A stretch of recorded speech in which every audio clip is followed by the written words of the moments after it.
more hope.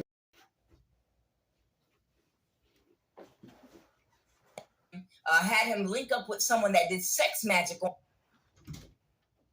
on him, and this man had been trying to do death spells on you and kill you before he came to the realization that it was these people in your family that wanted to get rid of him, but they wanted him because to use his energy to get rid of you first, because they didn't have enough power to take you down because you were too strong. And they only needed someone just as strong as you, which would have been your spiritual counterpart, your divine masculine. So they did this trickery. And that's the spiritual violation by God, why the ground in the earth is shaking right now. Because they took a spiritual union that God wanted, okay? God wanted a spiritual union to fight these demonic spirits and evil that are literally coming against the vibration of love on the planet. Many of you. And they literally turn and they show you what they do in these movies. Just like in, what is this movie? The whole series, The Hunger Games, where they took Peter from that very pretty young lady, that rescue mission. And she went in there, like the warrior she was, and she rescued Peter. And when she rescued Peter and brought him back to their team in camp, they had already knew that was going to happen, and they brainwashed him to assassinate her. So she's like, hey, I'm on your side. What happened? You're my partner. I just rescued you. I rescued you from the enemy. But they programmed his brain to kill her, to use her own divine counterpart as an enemy against her.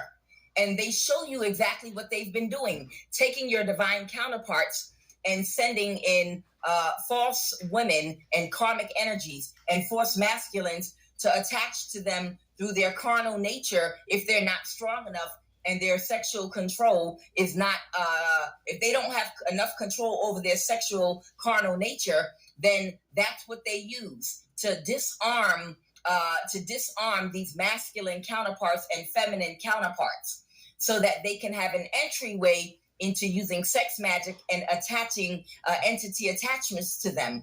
And that's how they brainwash them and put them into an illusion by first attaching an entity attachment through sexual contact, okay?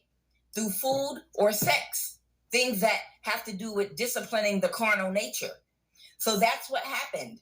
And once this person they connected your masculine to started having sex, it wasn't that hard to convince them that you were the enemy and to get them to think you were the enemy, to speak out against you without ever having a conversation with you face to face or finding out if what they were told about you was the truth.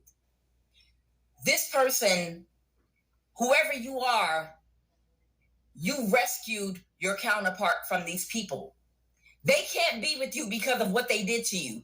But just like in the Hunger Games, where she broke him free and rescued, I don't know if you have a platform or if you speak publicly, or I don't know if you somehow communicated something to this person that the people he was connected to was actually going to kill him once they killed the divine counterpart.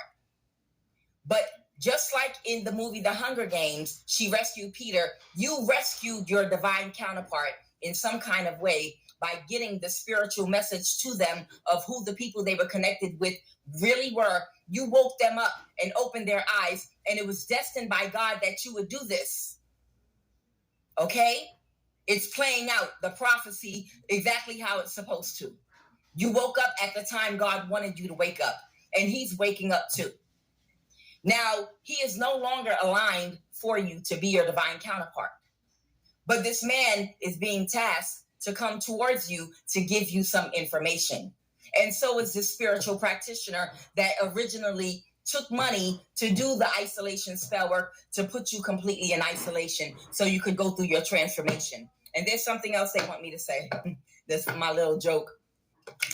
Some of you were isolated so badly from your children by unfortunate situations, from having a love life, from having any friends, from having any family, from having one single person, but you mastered detachment. And you did not you mastered yourself to go into your North Node, but you also mastered detachment. And you mastered detachment long before your isolation, baby. You mastered detachment because of what God was preparing you for in your lifetime. Siddhartha the Buddha was prepared for his life path, but because he had to experience the extreme of indulgence in the beginning of his life in order to be able to experience the other extreme of lack and having nothing in the latter part of his life. So he could find balance when he was ready to bring them both together, both lessons and balance, find balance within them. So you had to experience detachment in a fucked up situation in your childhood because God had to prepare you, okay, for two different extremes in your life so that you could balance and master yourself. You understand? Some of y'all have been in foster care, or some of y'all have been emotionally separated from your families physically, energetically. Some of you all have been ostracized, the black sheep of your family in many different ways. Okay, God designed you to come through. If you came through an extremely narcissistic family dynamic where you were ostracized, where you were emotionally neglected on purpose or emotionally abused, physically abused, verbally abused, or for some of you, the attachment style you have is detachment. And it's nothing. It ain't nothing for you to cut that bitch off. It's nothing for you to detach from anybody. And I'm going to tell you why. Because even your mama didn't like you. You had to come through your mama's portal because she had to play her part in the preparation for the detachment skill and accessory you would need later in life when these other demonic people came to you and tried to hurt you in some kind of a way. And you would need the ability and the skill of detachment to let them go and move forward. I remember when I went through my initiation, I was just a baby with a real big forehead. Came out feet for who came out feet first. And I was just a little baby Ethiopian with a huge forehead. Yes! I was sucking on my mother's nipple. She was breastfeeding me. I was breastfeeding a little bit too hard. And she knocked me off of her nipple. And she said, detach. That's enough. You done had enough, goddammit. And ever since then, I knew how to detach. Yes, detachment. Holy Spirit. So you have two men here. That spiritual practitioner, it's been years since he put you in a cage spiritually, okay? And you went through a transformation while you were in that cage. So